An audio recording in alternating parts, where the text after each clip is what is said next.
welcome to Blair Drummond Safari Park. My name is Jamie and this is Lorna. We're sorry you can't come visit us Blair Drummond this year. We're always so happy to see you all. However, this year to help you celebrate the hard work the childminders across Scotland do every day with thousands of kids of all ages, we're going to be bringing Blair Drummond Safari Park to you. To help cheer for childminding, we're going to be showing you some behind the scenes areas. Let's get going! Hi everyone, our first stop is going to be at Pets Farm. We're going to have a wee tour and see the animals down here, so let's get going.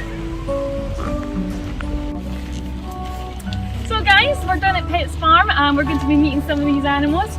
So down at Pets Farm they care for a wide range of animals, such as the farmyard animals that we're going to be meeting and possibly giving a little bit of a treat to the more exotic animals that we will be meeting later on. So we're going to meet our Kuni pigs from New Zealand. This is Velma and Louise. There they are. And our animals down at Pets Farm eat very healthy food, so we've got a lot of different varieties here, from carrots, pears and apples. The only thing they don't like to eat is this broccoli here.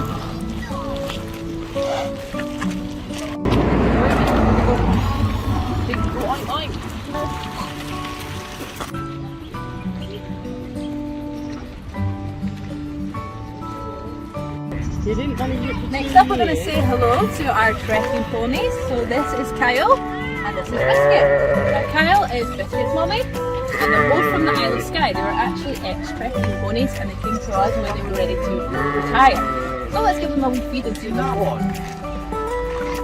So next up I'm going to introduce you to our sassiest member of Pets Farm.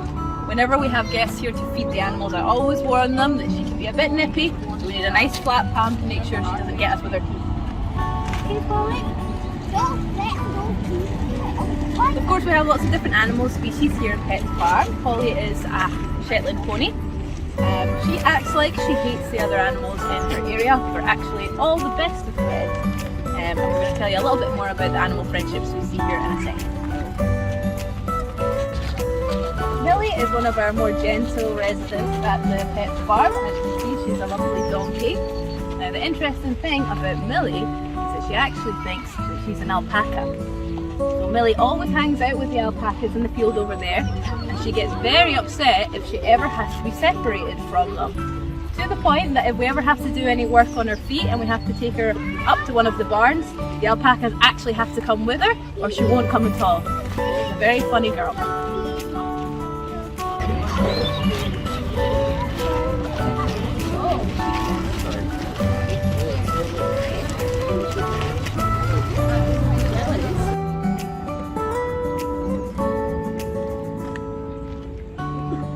So last Sunday, the 25th of April, was a really exciting day down at Pets Farm. We had 3 new arrivals, all born on the same day.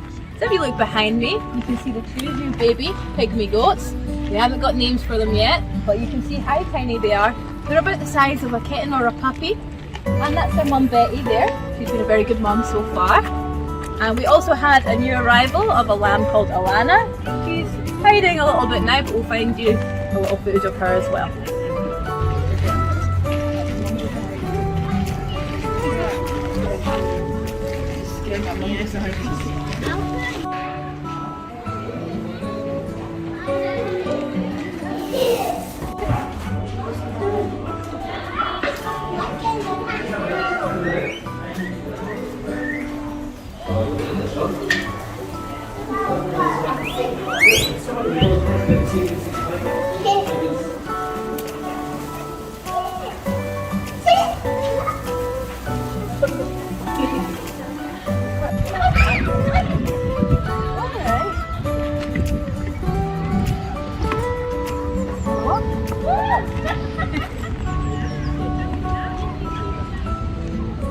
Some of our male sheep, Eric and Ernie, and this is Gabe. So he's a Valley Blacknose and these are Warbles sheep. These guys are super friendly, they're like big dogs, they love a head scratch and obviously they love their grub as well. So this guy here, the Valley Blacknose sheep, he is actually the father of the little lamb that we met earlier. You remember Alana? This is our daddy. At the safari park, a lot of people are always really excited to see the peacocks. Fun fact though, we don't actually own these peacocks. They just come and live on this land because they know there's a lot of free food going around. So they're actually just a lot of food with us. Now that we're leaving Pets Farm area, we're actually going to meet some of the other animals that our keepers look after, some of the more exotic species, like our red ruffed lemurs, our Asian short-clawed otter,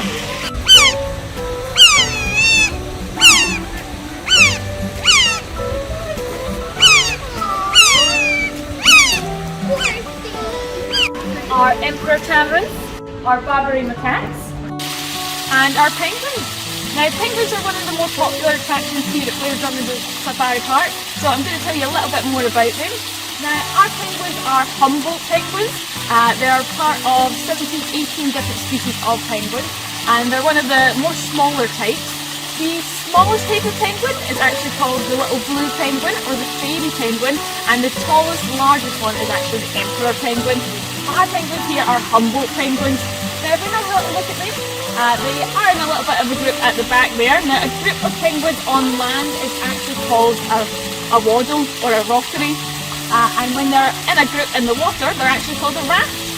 Now, our penguins here have special adaptations to help them survive in their climate. A lot of people ask us if the penguins are alright living in Scotland, especially when we get those odd sunny days where it's nice and warm and we can take off our jackets. But this type of penguin is actually from Peru. Very few penguins are actually found below in the kind of colder climates. So these guys are actually really well suited to this kind of environment and they love a sunny day when they can go in the water. And that is an important adaptation for penguins. Okay, so I'm going to tell you a little bit more about some of the cool adaptations that these guys have. Now, penguins are birds, and they're one of the few birds that will actually go and have a nice little swim. So they obviously have to be really good swimmers, and if you think about what penguins eat, they're going to have to be really fast swimmers because they have to catch all of these different types of fish and squids as well. Now, our penguins have a really sharp beak, so you definitely don't want to put your fingers in because you can get a nasty nip. All these fish are going to be swimming around quite quickly and are going to be quite slimy and slippery and hard to catch. So that beak has to be really strong and really sharp to catch those fish. Now, when they are in the water, they are unfortunately in a bit of a dangerous position because whilst they're hunting for their dinner, they could actually end up on the dinner plate themselves. So animals that would like to eat these guys could be sharks, orcas, seals like leopard seals, and possibly sea lions as well. Now, to protect themselves and to make it a little bit easier while they're in the water, they do something called counter shading. So counter shading is actually those black and white feathers.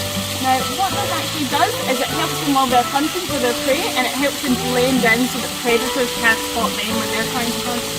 Now, the white of their feathers when they're hunting for fish actually blends in quite well with the bright sky, the whiteness of that sky, so that when fish are looking up or great white sharks are looking up, it's very hard for them to spot a penguin swimming about the surface of the water.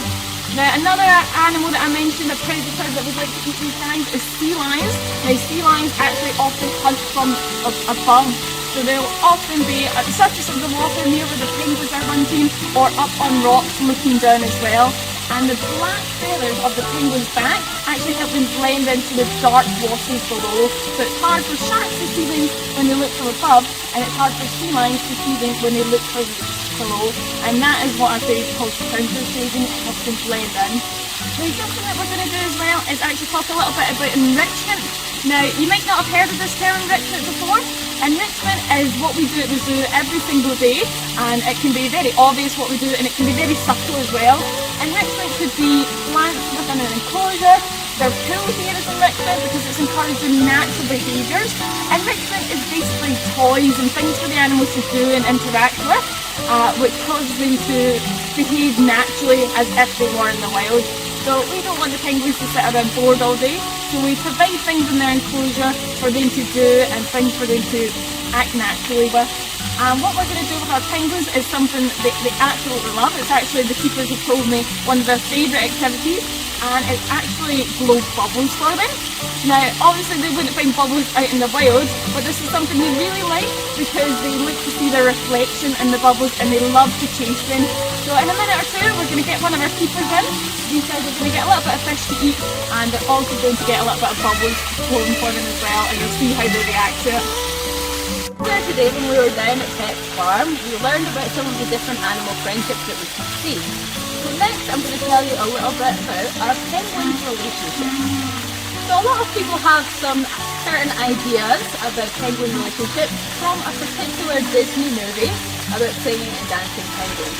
Now some of this information is correct, but some of it is not so much. So let me tell you what is true and what is false. So one thing the movie does get correct is that each penguin pair or penguin couple has its own song. So they create their own distinctive calls so they're able to find each other. However, it doesn't sound quite as nice as it does in the movies. It's much more of a squawk than actually a song. Now for the part the movie doesn't get quite as correct. So because of this movie, we all believe that penguins mate for life, that they're faithful to each other for their whole life. But actually, this isn't always true. It does happen in a lot of cases, but actually sometimes a female penguin will leave her partner in order to find a healthier, younger, fitter model for better chances of having chicks. Now, this is something that did happen with our own group of penguins. So it was a bit of penguin drama for you guys. One of our penguins, Pete, who is a firm favourite of the keepers, he had been with his partner for over 10 years, they'd lived together in all that time. Then, just last year, out of nowhere, she dumps Pete. She takes up with the guy who lives next door, moves in with him, and has the audacity to have a baby right next door to him. So poor Pete, he's been living by himself ever since. To add to the drama, we then did try and find a new penguin partner for Pete, a penguin called Monzi. However, unfortunately, Pete did not like Monzi. He found her really annoying, and so he refused to become a partner with her. To be fair to Pete, I have heard from the keepers that Monzi is actually really annoying and he tries to steal all the fish from the other penguins, so Pete may have had a point. Now, don't feel too bad for Pete, however. He's actually super spoiled now. He gets lots of hugs and fishes from the keepers and a lot of extra attention as well. So actually, he's very, very happy boy.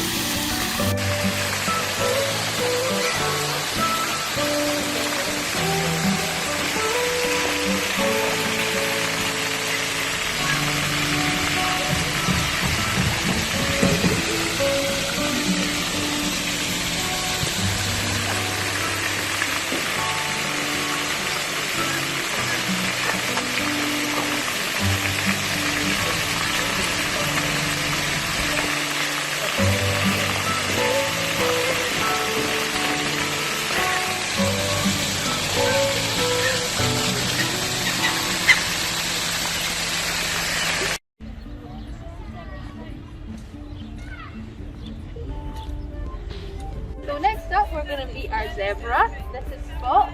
He's very easy to spot because he has this kind of lightning strike shaped mark on his coat.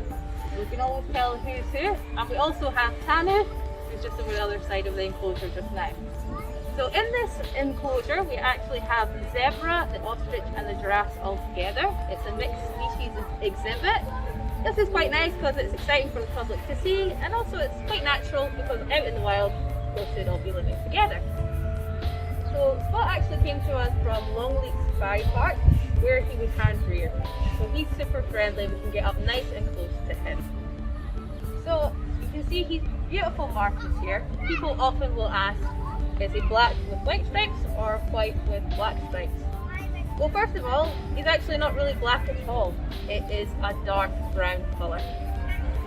These stripes are really interesting. They have a lot of different usages. So they have done studies that show that these stripes actually reduce flies landing on them by about 30%. Okay, so now we've moved, we can see Spot and Tanu having a wee bunch here together. So as I was saying, the stripes actually reduce the amount of flies landing on them. So they did an experiment where they actually painted cows with the same kind of stripes, and even on cows they reduced the amount of flies that would land on them. The stripes are also really useful for keeping the zebras safe. So the effect is sort of like when a wheel turns around, it looks like the spokes in the middle are going in a different direction. This is what happens when zebras run together. It's difficult for their predators to work out which direction they're going in because of these stripes. And it was also used to regulate their heat. So the darker stripes, more heat will be released from these stripes. So really cool adaptation that these guys have. Now we're going to head behind the scenes and into the giraffe house. This is a restricted area, so you're very lucky to get behind here.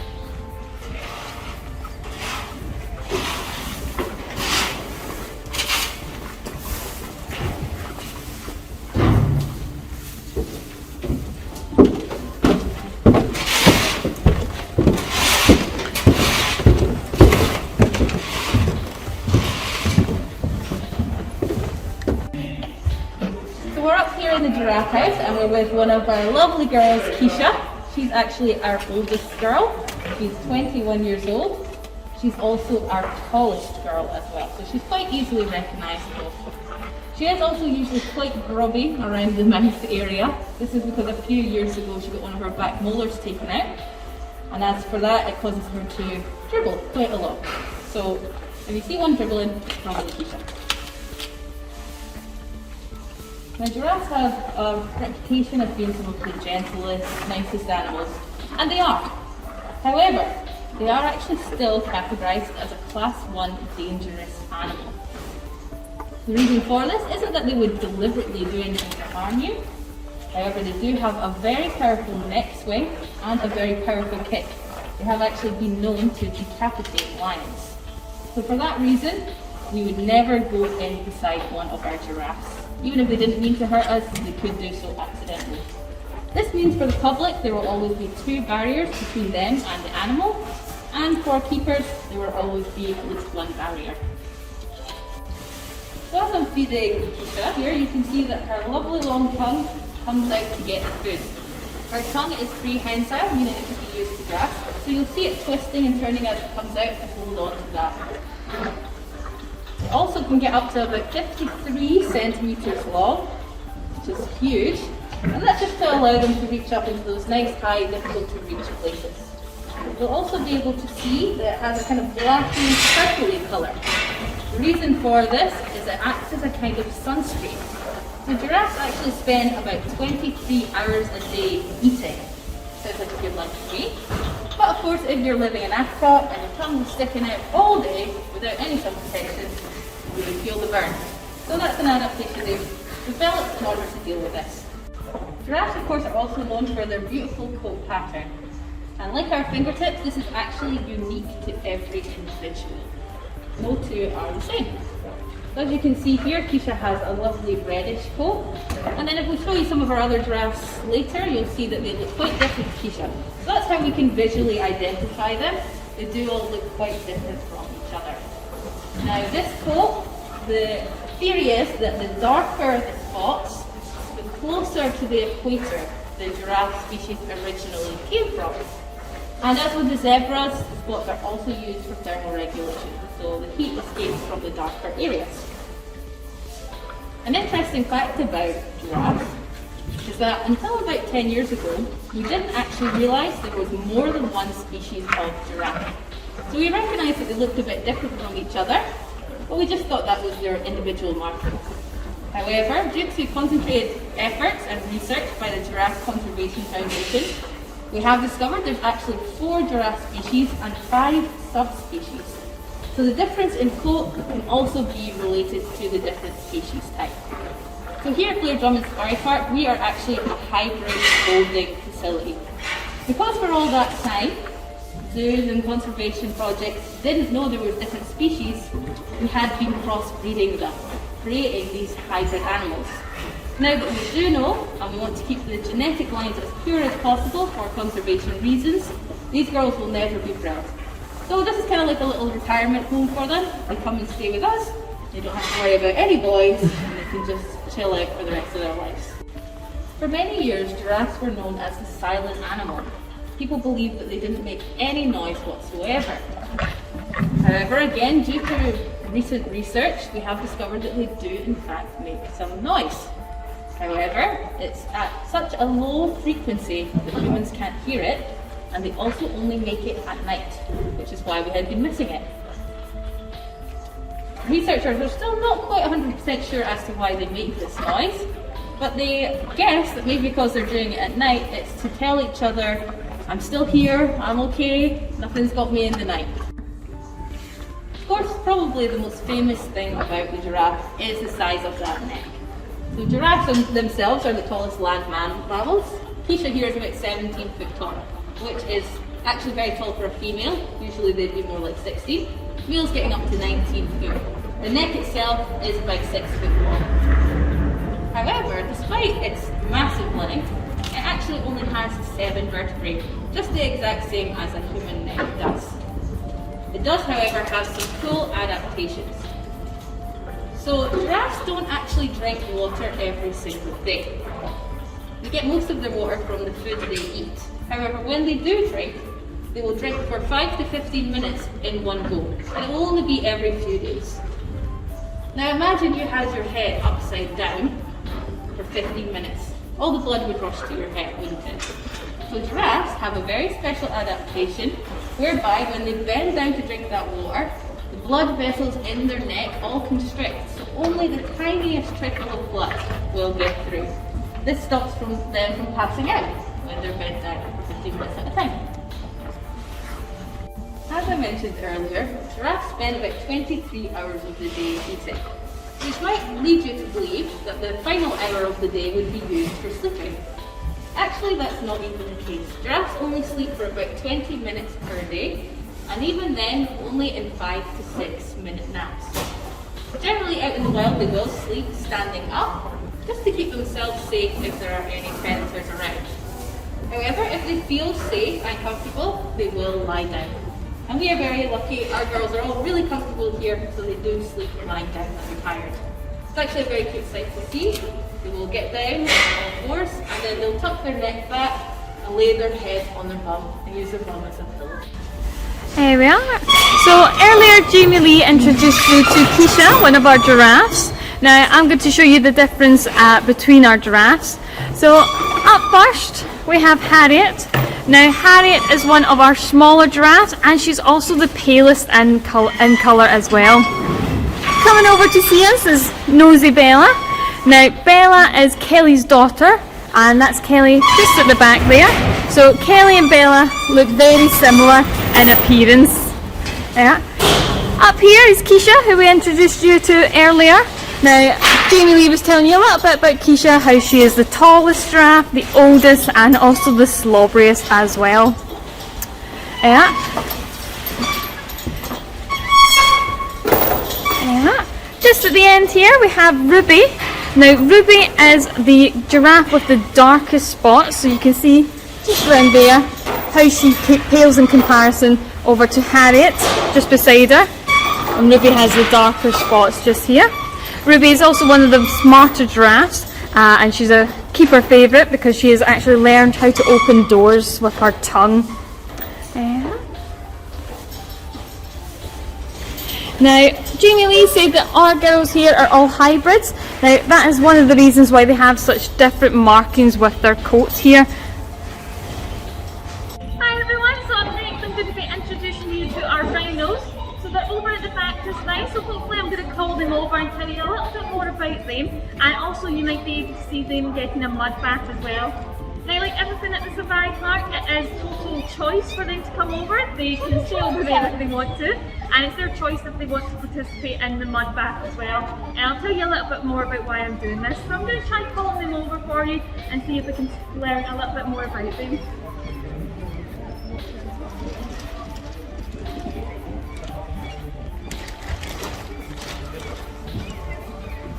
There we are. So first up, what I have here is actually ready grass for them. You can see this is Taswani that's come up just now, and this is their absolute favourite treat. So they always want to come up and have a little bit of this. So I'm going to put a couple handfuls out for her. There we are. He's going to be quite happy munching on this. So we have 4 rhino here at the safari park. We have 3 in this section. They are southern white rhinos, and all 3 in this area are what we call the cow sheds. These are the female rhinos. So we have Tasmani, we have Dot, and we have Bonnie. And over in the section we also have Graham as well, and Graham's our male rhino. Now Bonnie is actually Dot and Graham's baby. She's the 5th calf that they've had there. Now what you can see is rhinos actually don't have great eyesight, so they've actually got really good hearing. So they can get quite spooked easily because they've got really good hearing. They can actually tell the keepers by the sound of their voice. But their eyesight's not the best, so when loud noises come about, it can scare the rhinos quite easily. Now you heard earlier with the giraffes that they are class 1 animal. That means we always have 1 barrier between us and the giraffes and 2 between the giraffes and the public. And it's the same for the rhinos. We have 1 barrier between us and the rhinos and 2 between them and the public. And the reason for this, although the rhinos are very friendly, as you can see there, if they do get spooked and you're in between whatever's spooking the rhino and the rhino itself, you are going to be a flat pancake on the ground. So just because of the potential, we do unfortunately have to make sure that we keep a barrier there for our safety and the rhinos as well.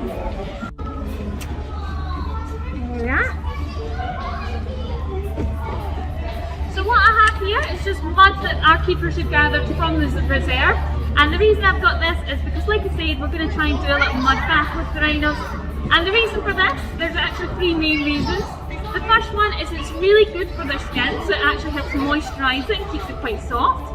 The second is it's an insect repellent, so it actually keeps the insects from landing and biting on the rhinos and annoying them.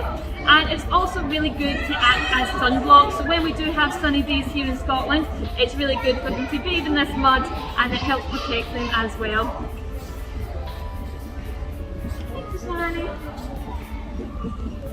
Now I always approach Tasmania and I always speak to her as I'm doing it, because it is important. Like I said, she's not got the best eyesight, but her hearing is absolutely fantastic, so it's always good to let her know I'm walking over to her. Hi Tasmania.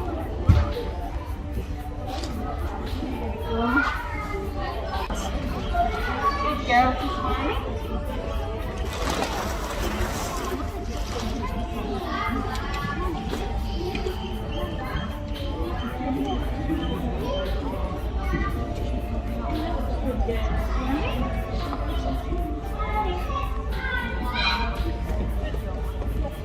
It's always important I keep a safe distance from her as well. If she does move forward unexpectedly, she does have this board at the front here as well. So I do have to be very careful when I am approaching the rhino, even though they are nice and friendly.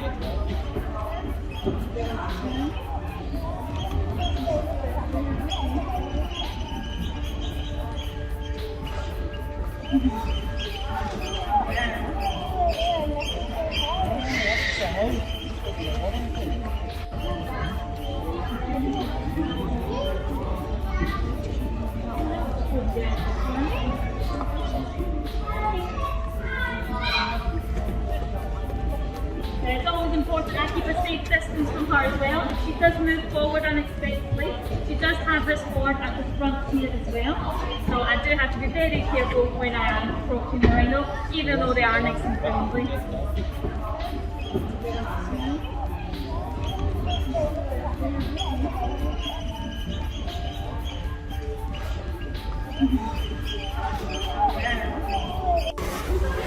There we are.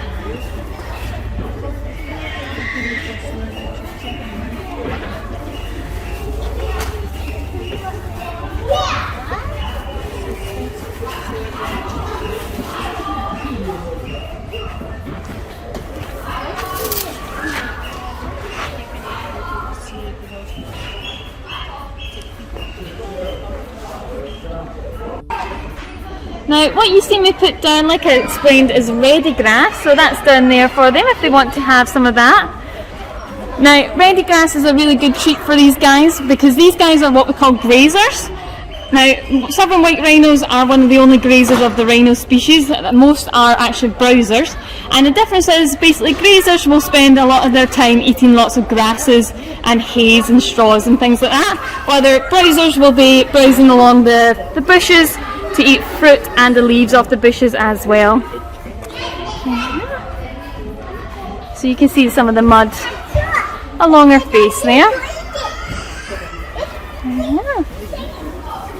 Now you can see her horn here. If we can get a closer look at Dot as well, you'll actually see how different their horns look. And that is because Rhino's horn is made out of the exact same substance as our fingernails are.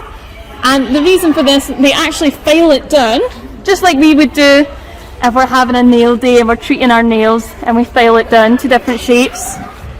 Now, I was telling you guys a little bit about how the rhino horn is actually like our nails. It's made out of keratin, same thing as our nails and our hair.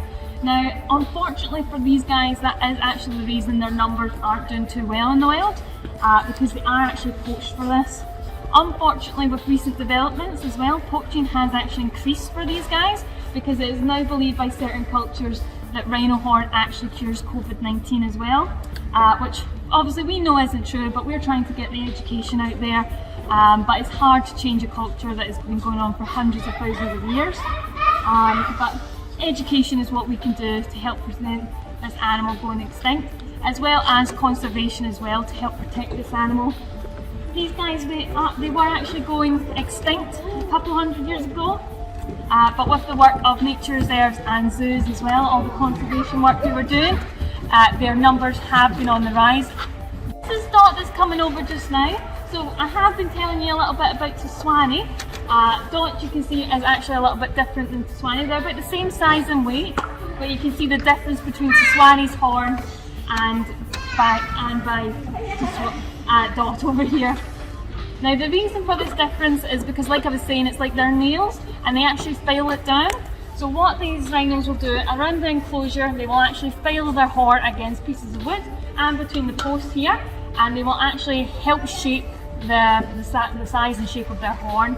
And the reason Dot has done this so that it kind of extends quite largely is actually to protect her calves. So out in the wild, they want to protect their calves as much as possible, and Dot has shaped hers almost like a sword pointing outwards to protect her babies a little bit more, especially when they're suckling a little bit. However, this is Tswani that's come back now, and she's enjoying some of that ready grass that I was telling you guys about. Now these guys, like I said, they are southern white rhinos. Obviously there are 5 different species of rhino, and one that you might know about is actually the black rhino. So the difference between white rhinos and black rhinos is it's actually a miscommunication. So these guys, they were actually called wide mouth rhinos, and over a while we were going wide mouth, white mouth, white rhino.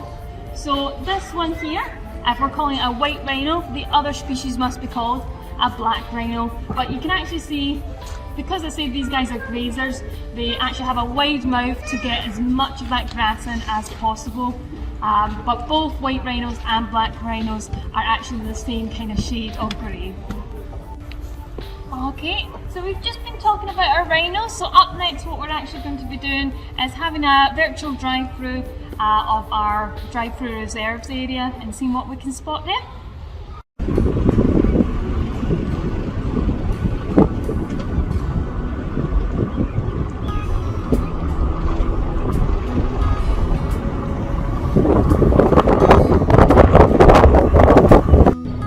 Now we're seeing our lions being fed. They get fed every 4 days or so usually, and we do like to give them a carcass feed. There's a lot of reasons for this. One, it's really good for their health, it's good for their teeth. Chewing through the bone and cartilage helps keep them healthy. However, it also has a really important social aspect for the lions. It's actually a big part of how they decide their social hierarchy. So if we were to feed them all equal amounts, it would encourage infighting, because they're then not sure who's alpha, who's lower down in the pack. When we carcass feed them, there is a certain order to how they eat. So alpha will eat first, then the high ranking females, all the way down to the cubs. So we need to keep this in place so that they feel secure and they know where they stand in the pack.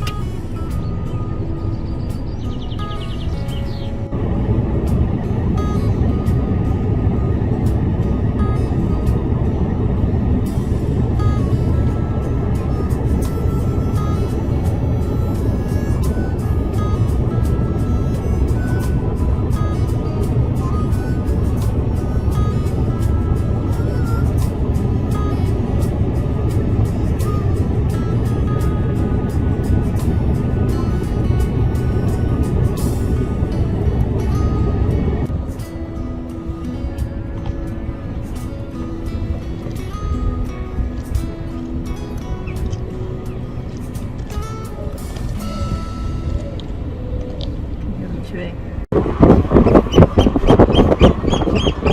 Maybe overdriving.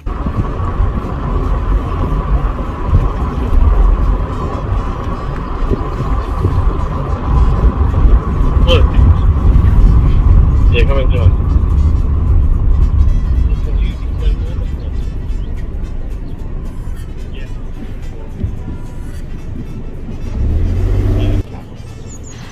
Right, so here we are in our macaque section of the drive-through. Now, our macaques here were actually brought in from Gibraltar. They were wild species, but what was happening is these guys are actually not native to Gibraltar. They're actually native to places like Morocco, and unfortunately they were brought into Gibraltar to become a bit of a tourist attraction. So you might be aware of obviously all these videos of these kind of monkeys and macaques stealing people's food from purses and things like that, stealing their car keys, stealing phones out of their hands, and it's a really funny viral trend that people have been getting on board with.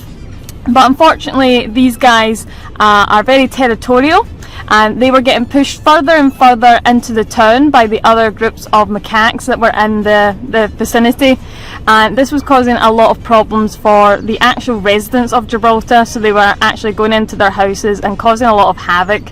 So what was going to happen is the government were actually going to do a mass cull on these guys, but Blair Drummond Safari Park, we stepped in and we said we'll save them, because where they're native from, they're actually a critically endangered species. So we've stepped in to try and help boost the captive population for a hopeful return of these species to their native habitat.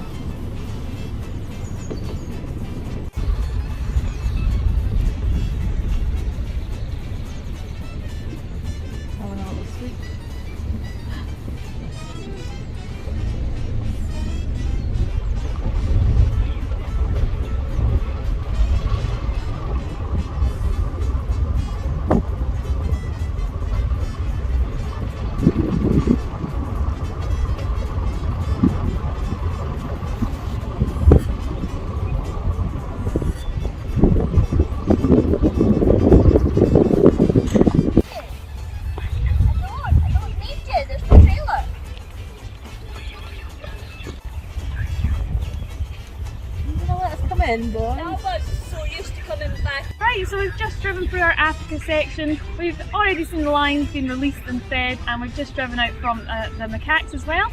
We're now in the Asia section of the reserve, and we've got one of our hoofstock keepers, Meg, here, and she's going to give us a little bit of an interview. So first of all, we'd just like to know what a kind of daily life is as a hoofstock keeper caring for all these animals. It's quite busy, and it sort of varies from day to day, but usually first thing in the morning, the same routine: come in, feed all the animals. We start in Africa, feed barns, check everybody over, and we'll come through and come into here and feed all these guys and top up any hay nets and racks that need hay. Just checking everybody over, make sure everybody's okay, nobody's hurt themselves overnight. Yeah, we've seen quite a lot of large animals like the camels and the Anglo cattle as well. Do you know roughly how much they eat a day, really? It sort of varies. Now that the grass is starting to grow, they'll sort of start eating that a bit more, but they can go through about 3 bales of hay a day, sort of in the whole section. Usually fill them up in the morning, and then come in the next morning we've got to fill them all up again.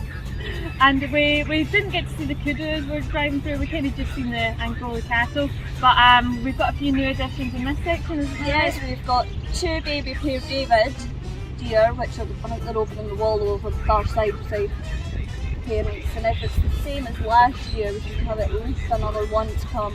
Oh, excellent. So hopefully as we drive through we'll be able to get a wee glimpse of them as well. But thank you so much for your time, and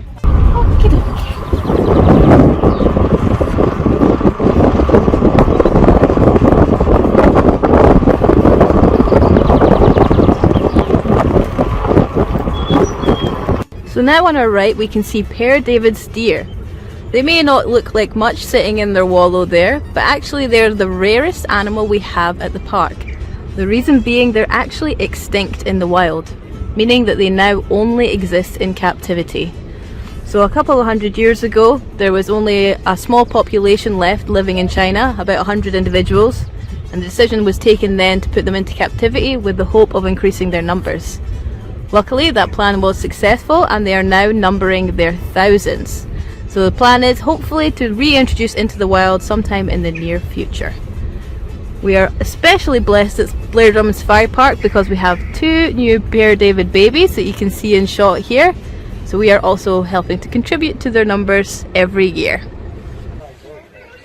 So now we're going to have a little chat with one of the Lemur land keepers, Fiona. Fiona, thanks for talking to us. So of course it's Lemur land and lemurs are the main attraction here. What are the different species that you look after? So in Lemur land we have 4 different species over here. These guys here are our ringtails, so we've got them, common brown lemurs, black and white rough lemurs and crowned lemurs as well. So the Lemur land is split into 2 sections, so we have our ringtails and brown lemurs on this side, and then we have our rough lemurs and crowned lemurs in the other section. Very nice. So what are some of the main differences you notice between the different species? Well, obviously tail for the ringtails, that's what stands them out the most. Size as well is a big thing. We find that the ringtails are slightly bigger than the brown lemurs, obviously colour for them as well.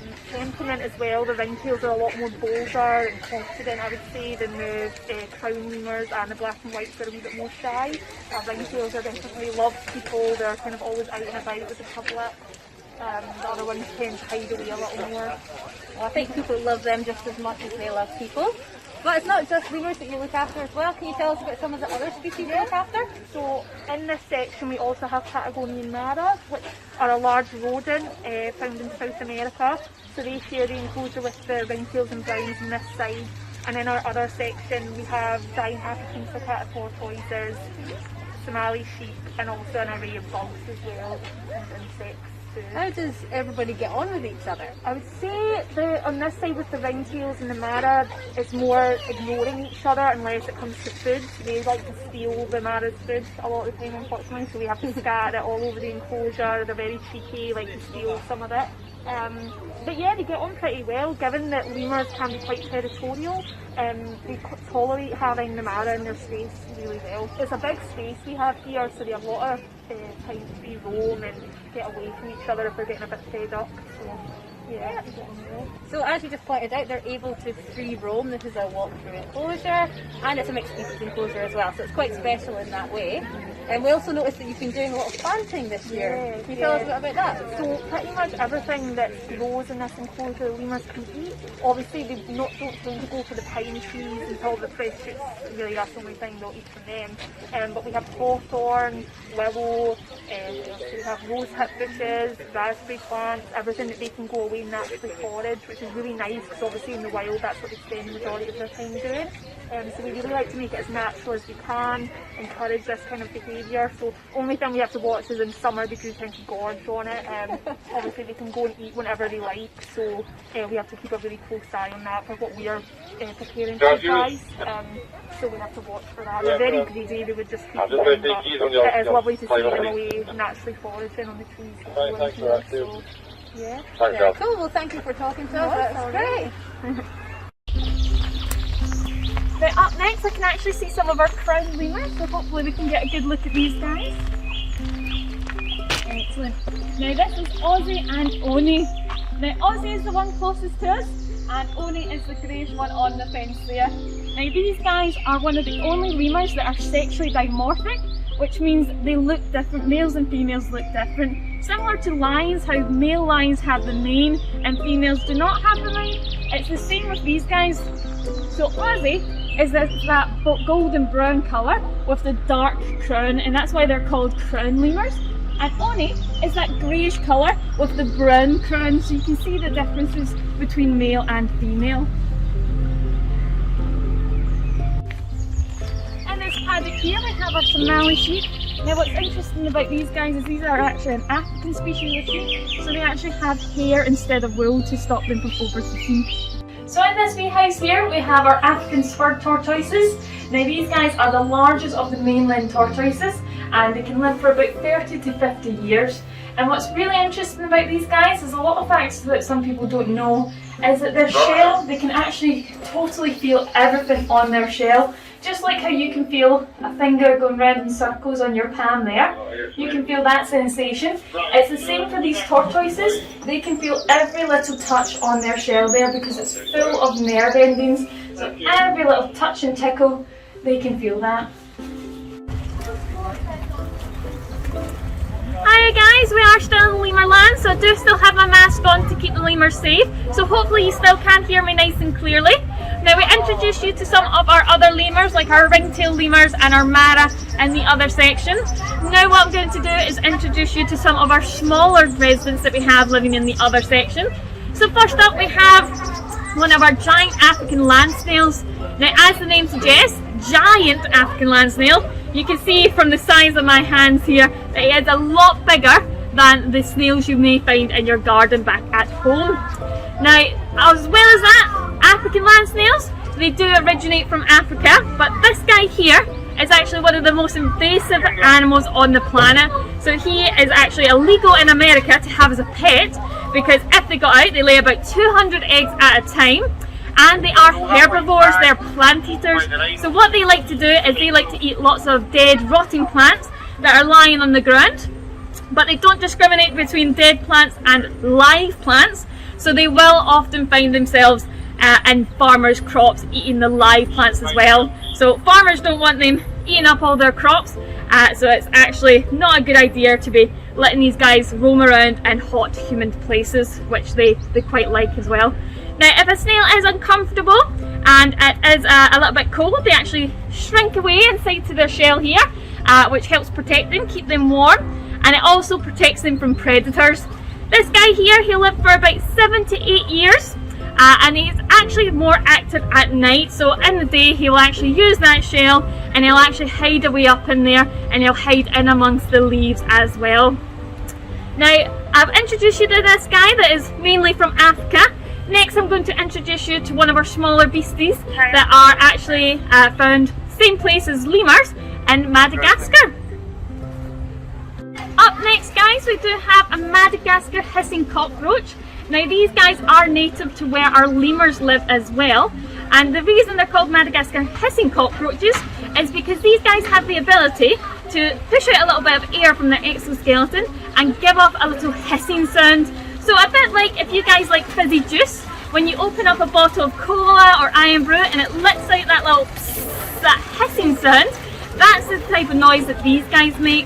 Now, this is quite a small one and it is a female, but they will get a little bit bigger. They can get to about the size of my palm here. And these guys are actually, like the snails, really important to the environment and keeping us safe. Without these guys, we would have a lot more disease that you see around the world, because these guys are like little recyclers of the world. What they do is they spend all of their lives down on the forest floor, hiding in leaf litter. And the reason this is quite good is because when all the fruit that the lemurs are dropping from the trees, when that falls down to the ground, if it lies there, it's going to start to rot and decay, and that is going to be a breeding ground for bacteria and disease. But what these little animals do is they like to munch all the dead leaves and the rotting fruit, and that gets rid of it and it helps the disease stop. So they're actually cleaning up the forest floor. Okay, boys and girls, we've had a really busy day today. We've met all kinds of special, exotic and endangered animals. But finally, we're going to meet the rarest animal that we have in the park, dinosaurs. So let's go in and see how many we can find. Lorna, are you ready? I don't know, Jamie Lee. I don't think we're going to be able to find any dinosaurs. I think they've already gone extinct. He's behind you! Where? Behind you! Behind me? Oh. Is it safe to come out yet? It's safe.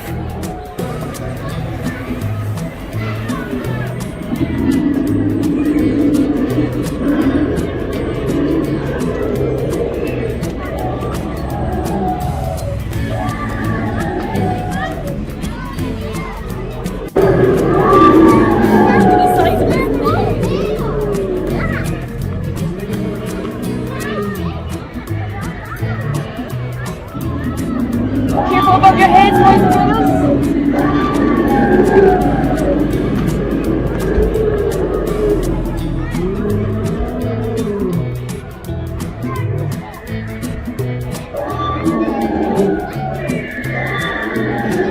Wow, they're flying so high. Oh, you get the teeth on this one.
scary. We should head out before someone gets eaten. Okay, boys and girls, check your fingers and toes, make sure none of the dinosaurs got any. Oh, did everyone make it out okay? Thank you so much for joining us virtually at Blair Drummond Safari Park today. We hope we can meet you all in person real soon. That's all we have time for today, but we hope you enjoyed yourself getting to see some of our exotic animals, meet some of our awesome keepers, and we hope you learned a few new facts as well. But most importantly, we hope you had fun. So enjoy the rest of your childminding week, And we hope to see you really soon. Bye for now. Bye. Bye.